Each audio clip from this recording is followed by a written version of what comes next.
Sir আমাদের মানে পরীক্ষা দিতে হলে 500 টাকা দিয়ে প্রবেশপত্র নিতে হবে। এটি তোমাদের কাছে আমার আবেদন। এটা আমাদের কাছে আবেদন। আর যদি আমরা 500 টাকা দিয়ে অ্যাডমিট কার্ড না নিতে পারি, এটা তোমার উইশ। তাহলে এখন সেই ক্ষেত্রে কি করতে পারি? তুমি যদি আমার সাথে যুদ্ধ করতে নামো, যুদ্ধ কন্টিনিউ করতে পারো, সমস্যা নেই।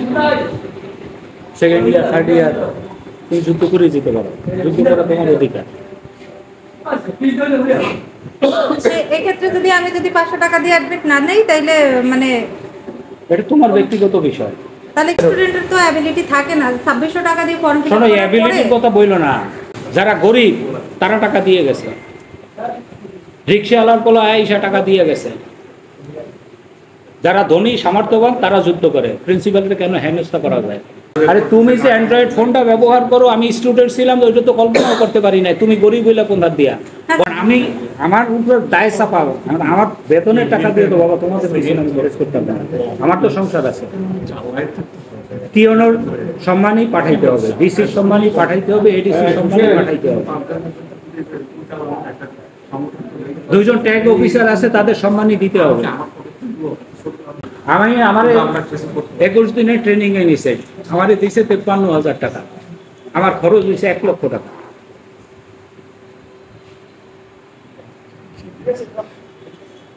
আর আমার খরচ না দিলে আমি ট্রেনিং করব না। এটি সমঝোতার পথ।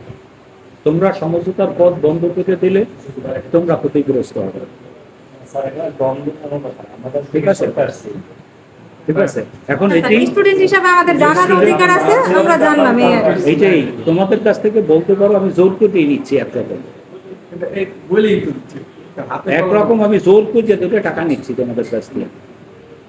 কারণ আমি কি করব, অনার্সের কেন্দ্র ফি 1 টাকাও নেওয়া হয়নি, 1 টাকাও বাড়তি নেওয়া হয় না। আসতেছে, নিয়ে যাইতেছে, আমারও টেনশন নাই। আমারও ডিসির সম্মানই পাঠানো লাগবে না, এডিসিরও লাগবে না, টিওনেরও লাগবে না, ওটা বিএম কলেজের ফাংশন। ওই যেমন ডিসির সম্মানই নির্ধারিত, ঠিক আছে। সে 10 জন পরীক্ষা দিল যা, আর 1200 জন পরীক্ষা দিল তা, ওইটা দিয়ে পাঠাইলেই হয়ে যায়। কারণ সরকার নির্ধারণ করে দিচ্ছে, আরে এত দিতে হবে, আরে এত দিতে হবে, আরে এত দিতে হবে। তারা তো বোঝে না যে আমার কেন্দ্রের এই অবস্থা। বিএম কলেজ দিয়ে যাচ্ছে সরকারি কলেজ, আরসি কলেজ সরকারি কলেজ, সে দেবে না কেন?